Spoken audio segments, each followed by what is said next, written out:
Hey, Rob Vino, how are you today? Let's get Good right morning, into TC. it.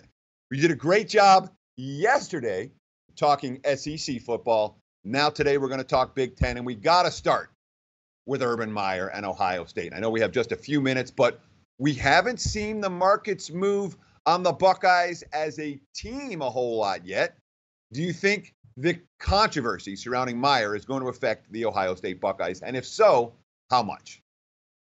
I wouldn't be so sure that it does, Teddy. I don't know that it bothers the kids that much. Coaches within the staff get elevated. Ryan Day is the offensive coordinator. He's surrounded by top-notch coaches on either side of him. Kevin Wilson, Greg Schiano. I don't think that if Meyer isn't present, that things will get away from Ohio State because they're so deeply talented. But we'll see. That's just my opinion. I don't think that it'll affect the kids that much. If anything, I think they'll play with an extra chip on their shoulder. That's usually how young people tend to take these situations on, add that chip to their shoulder. So Ohio State, not a team to downgrade in your power rankings, despite the coach controversy, according to Rob Vino. And Vino, you're so good at this stuff.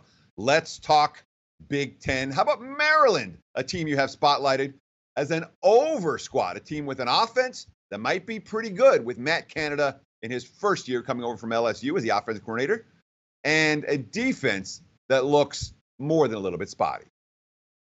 Yeah, I mean, let's start just with the quarterback health, Teddy. It seems like forever that Maryland's had quarterbacks go down to their fourth string, down to their fifth string. But this year, both of their top guys are back. Kasim Hill and Tyrell Pigram, both guys out by week 3 last season, both ready to roll this year. They have explosiveness at all the skilled positions. Your running back Ty Johnson averaged 6.5 yards per carry last year. Trio of playmakers at wide receiver.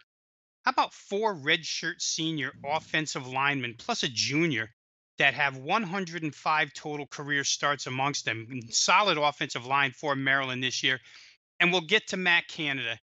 He's going to play with more controlled tempo. That would immediately lead you to believe that maybe Maryland stays under their game totals. However, when you look at the fact that they only ran 66.5 plays per game last year, which was 109th in the nation, due, of course, to the quarterback injuries, and they still scored 24 points per game in that limited time on the field, only averaged 323 yards. I expect all those numbers to be bumped here.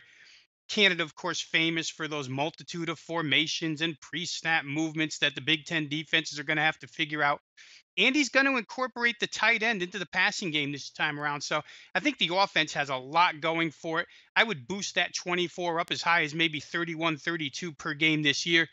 That defense you talked about, it's improved, but the depth is thin and it's young. They've got a solid upper class first unit. But behind that, it's just loaded with inexperience. Lots of redshirt freshmen, true freshmen. I would say that when you only have one deep, fatigue and attrition could set in by the back third of the season.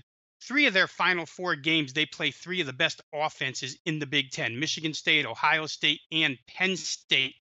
This might be the most important factor, Teddy. Let's look at their 2017 totals margins. They're a 9-3 over team last year, believe it or not.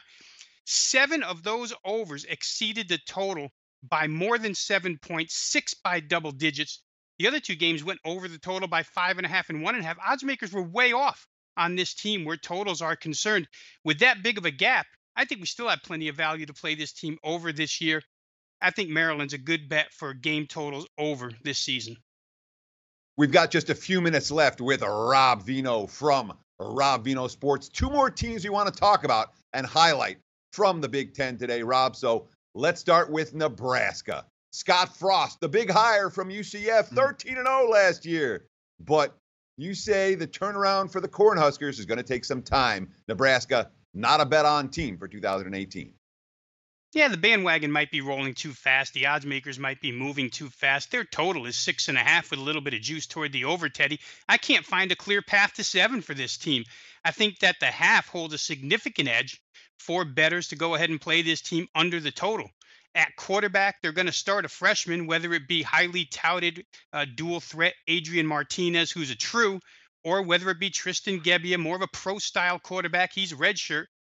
I'd like to see if Martinez, if he gets to be the starter here, if he can withstand all the hits he's going to take inside that Big Ten conference, and Scott Frost new style offense that he's brought to Nebraska.